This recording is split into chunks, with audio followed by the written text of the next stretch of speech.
Hello, everyone. Good afternoon. I'm Sayukta from beautiful Spotless Skin team, and I'm sure all of you must be keeping good health.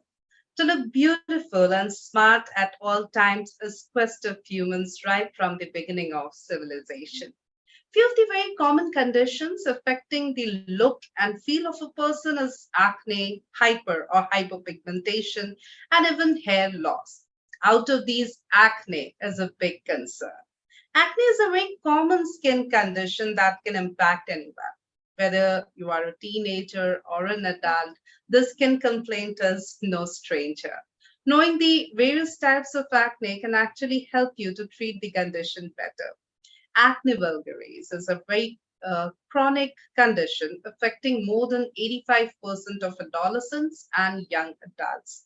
It is one of the most common diseases affecting humanity and quality of life.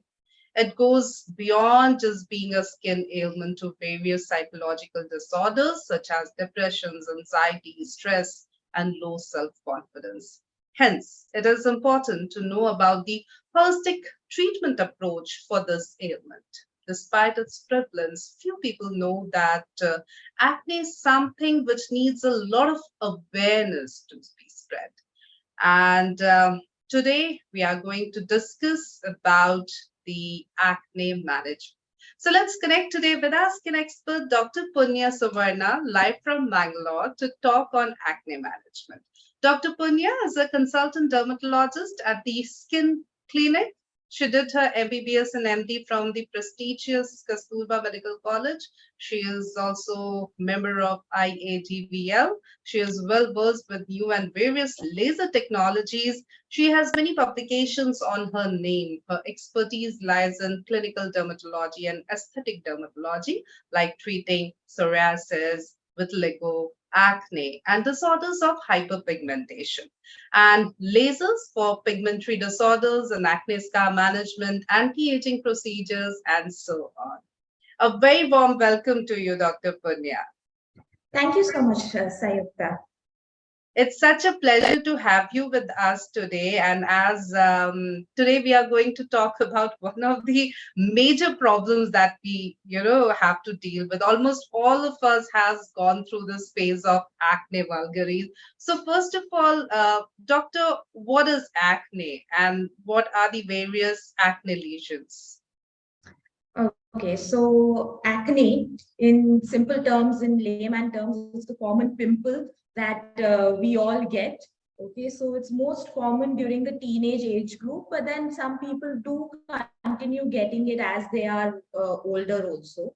So, some of the common acne lesions, that people get are blackheads and whiteheads. So, in medical terms, this is known as comedones, open and closed comedones. But in simpler terms, they are known as blackheads and whiteheads. And it occurs because of increased oil secretion, and it looks very irregular on the skin surface. And then later on, as it progresses, it can become a little bit bigger, and it is known as a papule. You have those bumps which are there on the skin. And then if it becomes infected, it is known as a pustule. Okay, so where you see like these little bit areas of pus, and I think at that point of time, many people do go to try and squeeze it and get it out and things like that. And it is very satisfying when there is that eruption of the pus, you could say. And along with that, some people, they do have more severe types of acne, where it is very painful, cysts and nodules, which you cannot see so much on the surface, but when on touching the face and or the skin surface, you can feel that it is much deeper down.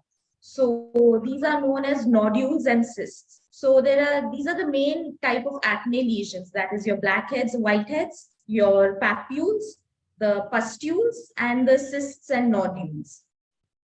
Okay. And doctor, what causes these acne? I'm sure they are caused due to various factors. Various things are responsible for it. What are they? Yeah. So acne is got a multifactorial cause. So one of the most common things, and most of the common times where people have noticed acne is when their skin is oily or when they're sweating a lot. So there's like a lot of oil production that is being done. So all our skin, like everyone's skin, they have you have these glands which are called as sebum glands or oil producing glands. So these oil producing glands, when they tend to produce more oil, it causes the acne lesions. Another reason is when there is a block, where the oil is not allowed to flow freely out. So there's something that is blocking it. So sometimes it can be because of our own skin becoming a little bit thicker and blocking the opening of the gland, or because of some masks or external factors and things like that. So it does not allow the free flow of oil, and that is why you get these like you get acne. Then one of the other things is, which many people do not consider it important, is your genetics. So if your parents have had acne, they've had this painful pustules and cystic acne, most likely even you will get to experience acne during your teenage age group. And another one which we are seeing most commonly in this age, you could say, is your lifestyle factors, poor diet, diet that is with a lot of milk products or a lot of sugar, because of obesity or insulin resistance, things like that, that can also lead to development of acne. And another one, which is another lifestyle disorder, is because of hormonal variations. So if there is more something called as more of the androgens or the male hormones, you could say, that can lead to more acne production. And that also, along with acne, you get other features also, like with of excessive hair growth, irregular menstrual cycles, things like that, and that becomes a you could say a hormonal cause of acne. Right. You have very well explained, doctor, what could be the, cause of acne. There are n number of things I think responsible for acne. But many a times we have seen, doctor, that we have some kind of patterns of acne. Like many people get acne on their forehead, many will have in the butterfly area. So does specific areas of face acne mean specific cause? Yes. So even we also see that to a certain extent it can be correlated. So many people with a lot of acne on the forehead, along the hairline, it is if they're using too much oils, so it kind of blocks the pores. And another thing is if they have a lot of dandruff. So there is a fungus, that is present on our scalp, and that is normally present on our skin. But if it overgrows, that can also cause something called as a fungal acne. So that is there along the forehead and along the hairline. And many people, they even get it on their back, the shoulders, wherever the hair is touching. Then another common type of acne is like usually on the cheeks, and it's sometimes the acne is more on one side than the other.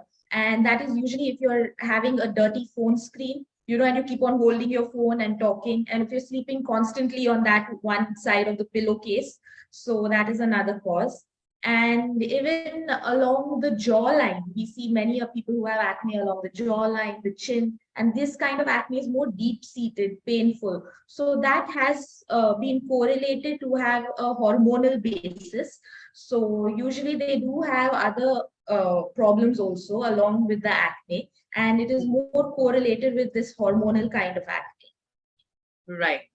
So acne is just not related with our appearance. There could be a medical underlying medical condition as well. So it becomes even more important to go and consult a doctor, a qualified dermatologist, in case you have acne. But a very common practice in our society is, doctor, regarding acne, to go for home remedies, to ask a friend or a family member, or to go for over-the-counter medication, those tubes normally which the chemist, gave us, and we'll keep on applying the creams. And initially they work wonderfully well, and that's why we, kind of fall prey to them, and we feel that see, we have find it, no hospital visits, no going to a dermat, nothing, and we have discovered the whole procedure of getting rid of these acne.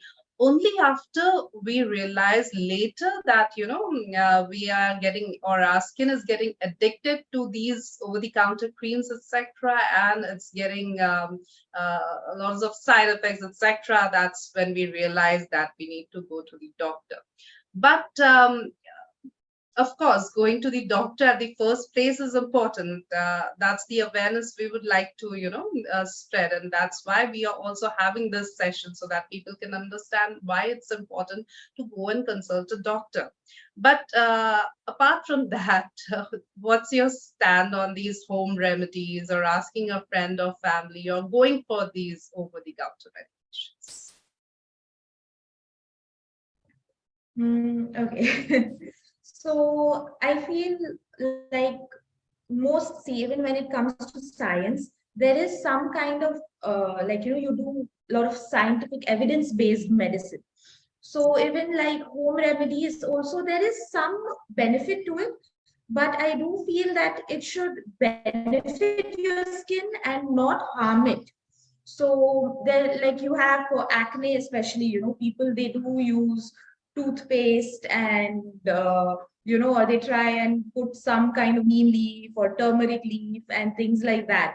And while, see, even we do use these extracts in clinical medicine, but they are purified and they're formulated. So using these raw materials, it is not beneficial. And also using over the counter creams, most of the times, or using something which someone has suggested and the product itself does not have any ingredients listed on it. So most of the times we've seen that in some quantity it contains steroid creams or even other metals, toxic metals, which causes more damage in the long run. And then to try and treat the damage as well as the acne, it becomes a little bit more difficult for us. So as and when the person would have initially just come only with acne, that would have been more easier to treat. And now one of the things is that there are like a lot of dermatologists as well as informed people, who can help you make the right choice. So, Right. it's instead of just seeing what works for one person and giving a try, it's better to like always do the right thing first. Right. So that's why it's important to go and consult the right person at the very right, or the very first spot. I'm sure when people who are, in a way, steroid abuse, because they are using these over the counter medications for long, when they go, of course, they were treating their acne initially with those creams, but ended up with whatever side effect those cream had on their face. Now, how difficult it becomes for you as a doctor to treat it then? Because initially it would just have been acne, but now it's more to that.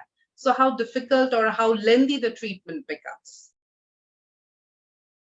Okay, so usually when people come to us with steroid abused skin, or it's their skin has initially responded to the treatment with the steroid, because as we know, a steroid will just suppress everything.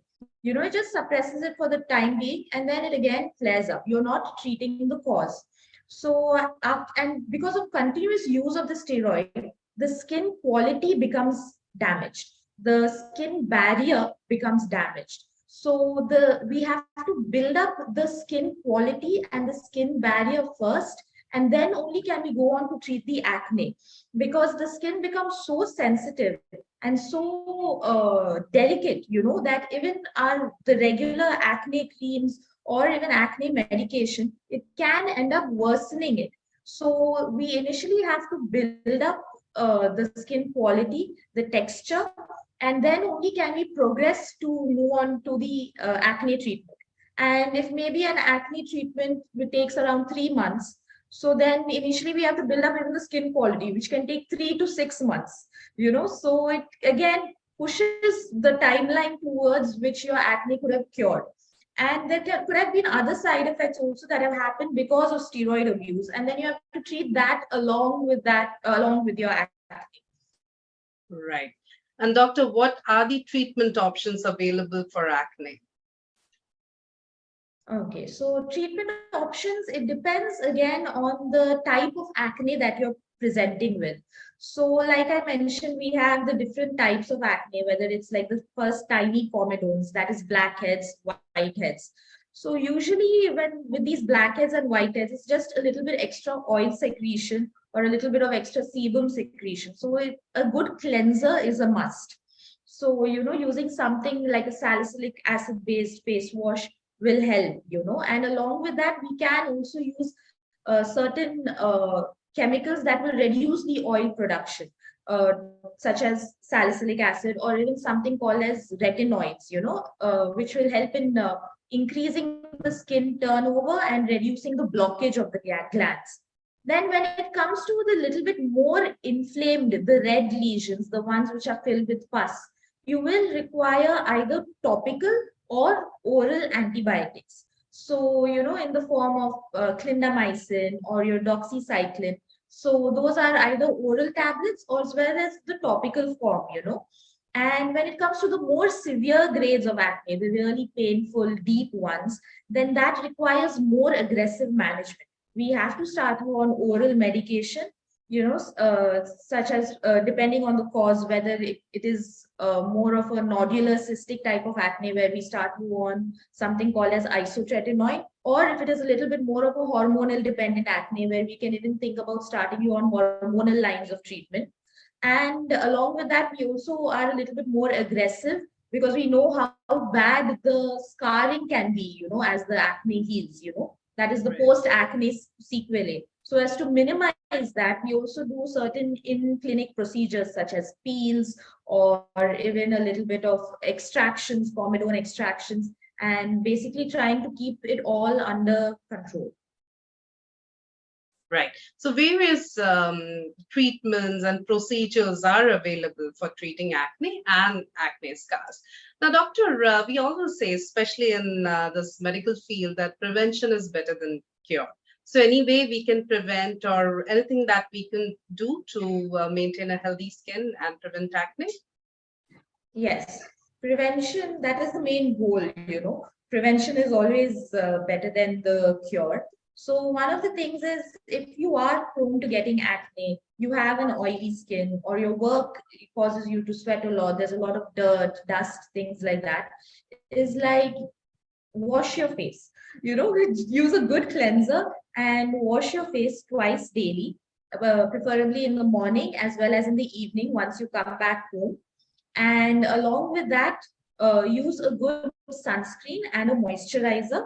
So the sunscreen protects you from the damage that can happen because of acne. So, like all these pigmentation, spots, marks, things like that. So a sunscreen will protect you from that.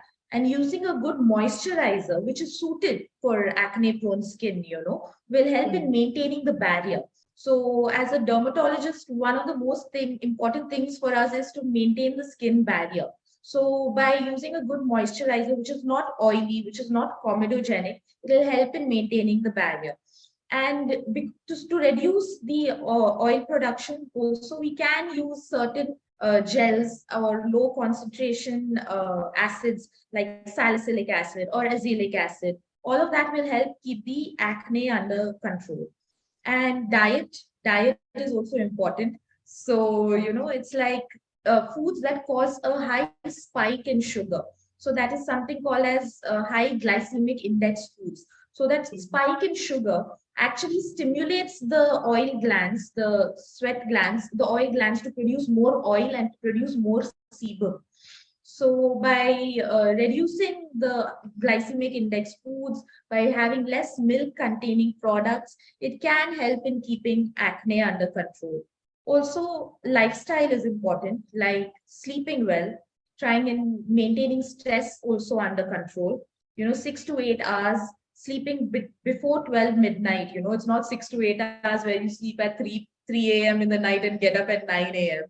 So, because that also affects the hormonal regulation, the natural hormones that are being produced in our body. So, because of that, if there is a variation in the sleep cycle or something that we call as the circadian rhythm, This can also lead to other hormones being produced, which can stimulate our sebum glands, our acne oil producing glands, to cause acne. Right. Now, as you were mentioning, doctor, that moisturization of your skin is very important. Now, the thing is, people who have acne-prone skin or who have oily skin, they have this notion in their head that I already am secreting a lot of oil, right? So why do I need a moisturizer? And they normally avoid using moisturizer. So, what would you like to tell them? Yes, I know. It is quite a common misconception that acne-prone skin or oily skin does not require moisturizer. So one of the things that the moisturizer does is that it helps maintaining the continuity of the skin. It adds enhanced ceramides also to the skin, and it maintains the moisture content of your skin. So when sometimes even people with oily skin and acne prone skin, it's like if they're using other creams or where they're undergoing acne treatment, it does disrupt the skin barrier to a certain degree. So as to balance that, a moisturizer is required. Even washing your face sometimes with a cleanser, that also reduces the oil production, but it can over dry it out also. So that is why you need to maintain the pH of the skin quality, so as to balance the skin. And if the skin is imbalanced, if the pH is also imbalanced, the normal acne producing bacteria can multiply, and it can colonize the glands and again cause more acne breakouts. And see, a moisturizer is important to maintain the skin quality. I know for people, they say that, it's too oily or their skin feels too greasy, but at least once in a day, they can do it, in the night time when they go to sleep. Right. And the same goes with the sunscreen. People will say that, I don't like the white cast. It makes me sweat a lot, or it makes my skin very dull, or I'm already having so much of, acne. Why should I overlap with sunscreens and all? So again, what would you like to say?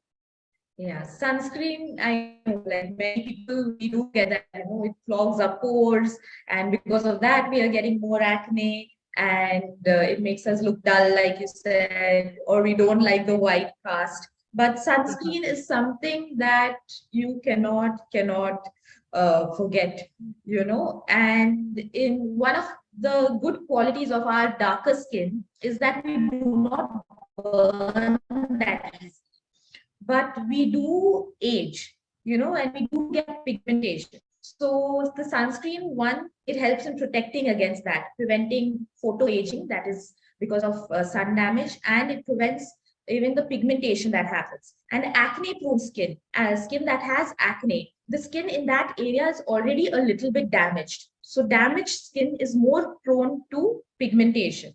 By getting UVA exposed, exposed to the UV rays of the sun, you are worsening that damage. So as to protect yourself from that, basically prevent yourself from the damage of the red marks, the brown spots, the scarring, it is important to use a good sunscreen. And now in the market, there are many sunscreens that are gel based, that are water based, that do not contain parabens, because and that are non-comedogenic, which are very lightweight, and they give a matte finish also, especially for people who have oily skin. It gives that little bit of a mattified appearance so that it does not look so greasy. So there are a lot of sunscreens, and it's important that you find a good sunscreen, the right sunscreen, and you stick to it. Because I know many sunscreens come and people who like to change their sunscreens also. But if you find something that suits your skin, stick to it. Right. Market is flooded with n number of sunscreens and number of moisturizers. But as you said, it's important to find the right one as per your skin type, your work routine, etc., and stick to it. That's really important. I'll quickly take few of the questions that our viewers have asked. So Sohana Thakur is here. Her question is, could any underlying health condition or medication be contributing to my acne? Yes, that is a form of acne which some certain drugs, certain medications can induce acne. So usually anti-epileptic drugs, antipsychotic medication, it does cause an increase in the acne. And along with that, certain underlying conditions such as if you have such certain ovarian conditions, something that is known as polycystic ovarian syndrome, or if you have a little bit of hormonal conditions that is associated with the adrenal gland that causes a secretion of more androgens, that can also lead to acne. Yes. Okay. Kalpana is here. Her question is, are there specific skincare products you recommend for my skin type and acne severity? But then she has not mentioned her skin type or acne severity. uh, Okay. we have Sujay. His question is, how do you differentiate between acne and pigmentation? Okay. Okay, so acne and pigmentation. So acne is usually the bumps that you can feel on your skin, while pigmentation is either the brown spots or the white spots that occur after the acne has resolved. So this is something that we did not talk about, but along with acne, there is something that is the post-acne sequelae. That is your marks, your scars that are left behind once the acne has healed.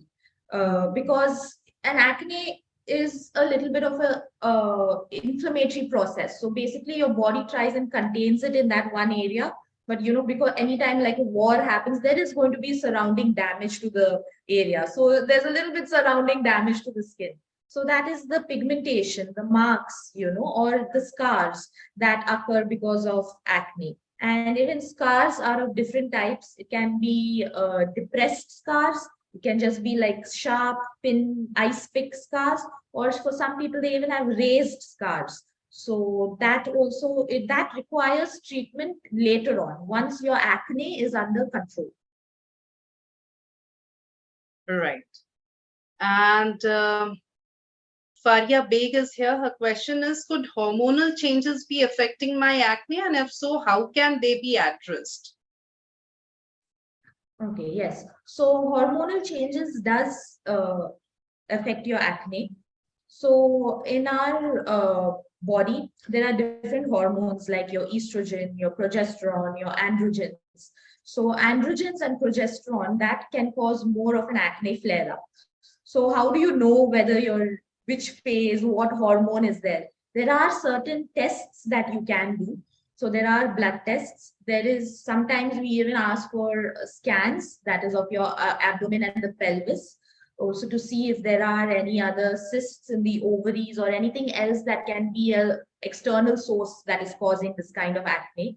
But it does require more detailed evaluation, and it becomes a little difficult. So it's better if you go and visit your dermatologist for that. Right. Now we have this very important question from Feroz. What step can I take to minimize the risk of scarring or hyperpigmentation from my acne? Because we love, as you were saying initially, squeezing out our acne or pricking our acne. So how to minimize the risk of scarring and hyperpigmentation? Yeah. So risk of scarring and hyperpigmentation. Yes. One thing, do not fiddle with the acne. It is very tempting for everyone, to go prick it, pull it, push it out, and even clear the whiteheads and blackheads. But when you're doing this, your hands are not sterile. The instrument that you're using is not sterile. And that can increase the infection, and cause more damage. So that is one thing. And trying and keeping the acne under control, that is important. And if you have more severe forms of acne, like the big nodules, the cysts, and things like that, you might require medical management. That is, you might need tablets, you might need certain procedures such as chemical peels, which will help in reducing that inflammatory response. So it will help in keeping it under control and prevent the scarring that occurs.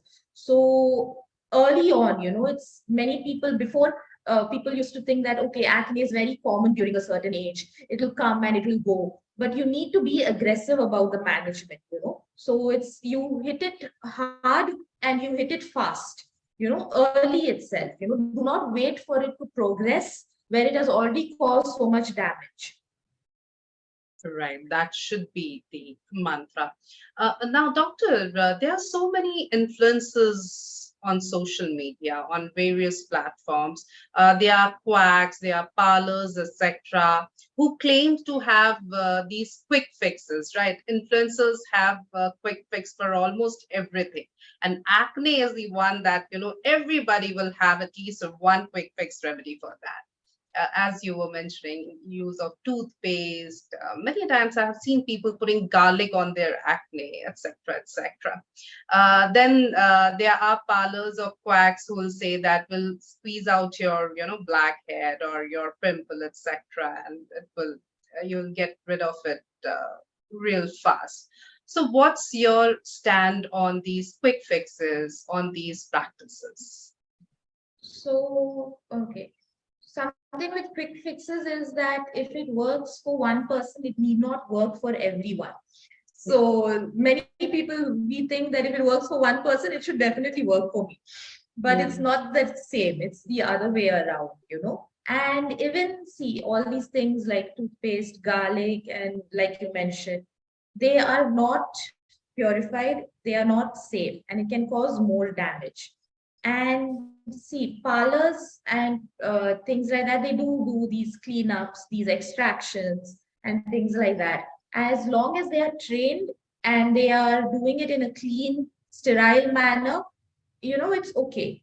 But I still feel that many people, they are not knowledgeable enough to differentiate when it is actually a blackhead or a whitehead that can be extracted easily, or if it is a deeper pimple, that has a lot of pus and a lot of blood discharge and all. So it is important, that you get yourself evaluated and not like, resort for all these quick fixes, because a quick fix is only a little bit of a plaster that you put. It does not treat the underlying problem.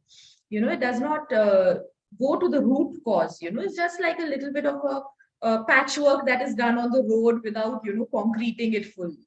So it's important that, you do it properly, that you do it the right way. Yes.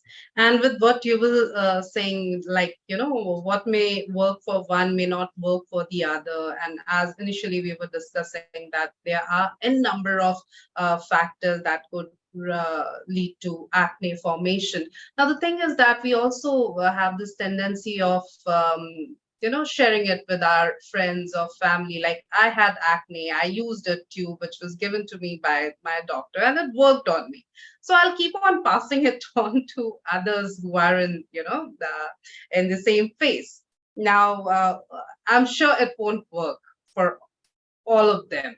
So again, because again, it's a very common practice, doctor. So what's your stand on that? Yes. So that's what it's like. As I mentioned, acne is of various forms, various places. Like it can be on the forehead, and it can be, which is associated with fungal acne, with dandruff, can be on the jawline. It is important to know what is the cause of acne.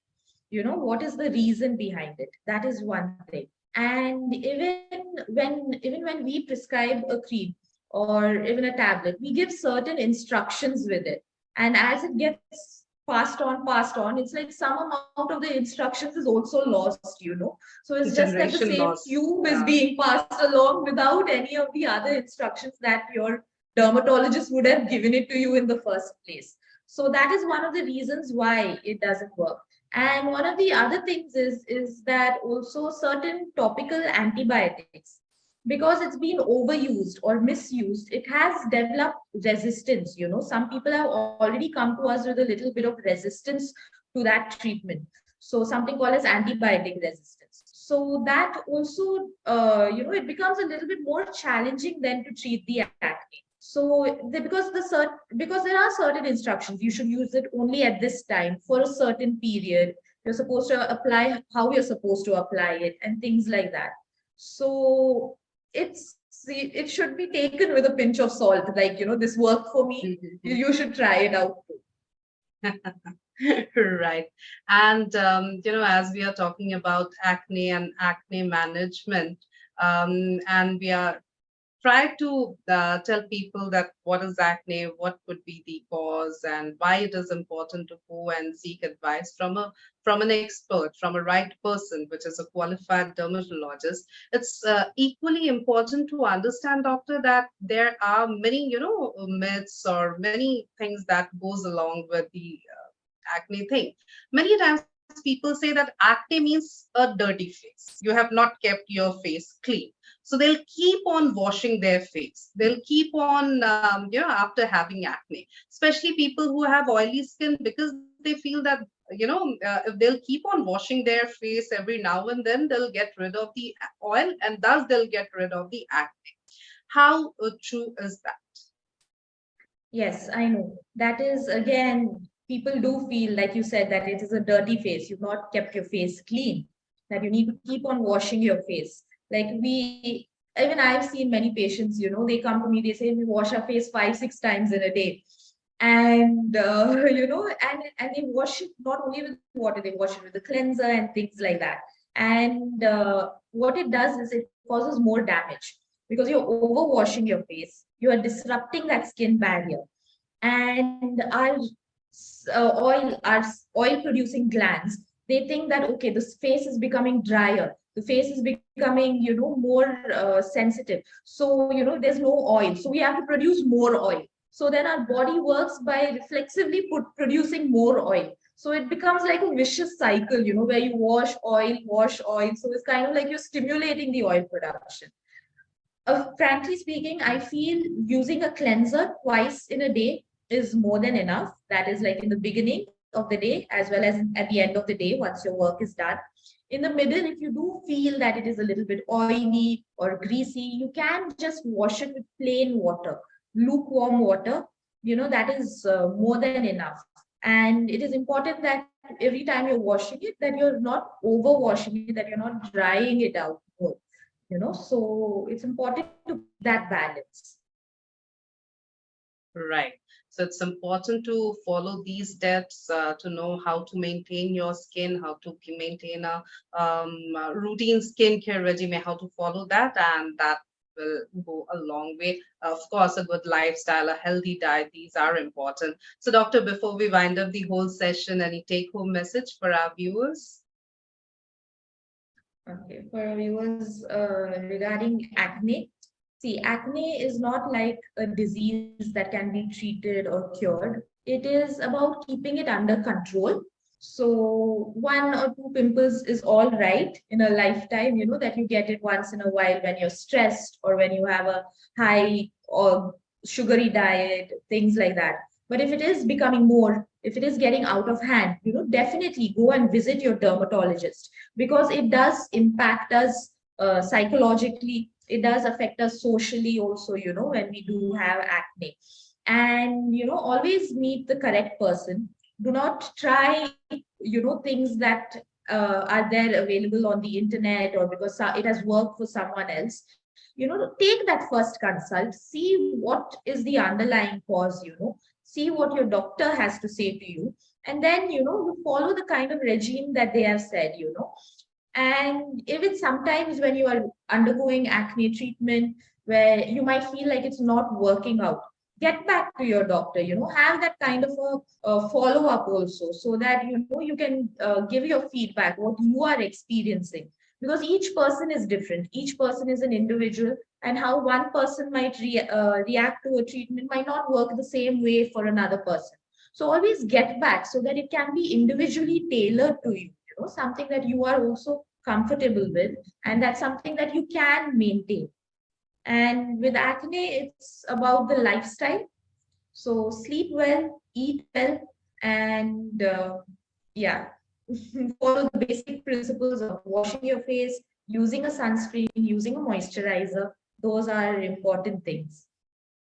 Okay, doctor. Thank you so very much, Dr. Punya, for your valuable time. It has been a very informative session for our viewers, and it was wonderful hearing. Thank you so very much. Thank you so so much, Sayukta. You hosted it very well. Thank you so much. Thank you, doctor. And we really look forward for many more such sessions with you for our viewers in coming times. Yeah, definitely. Thank you. Thank you. And viewers, thank you for your active participation in today's session. Stay connected to our beautiful Spotless Skin page. Thank you. Stay healthy, stay happy, and keep glowing. Goodbye.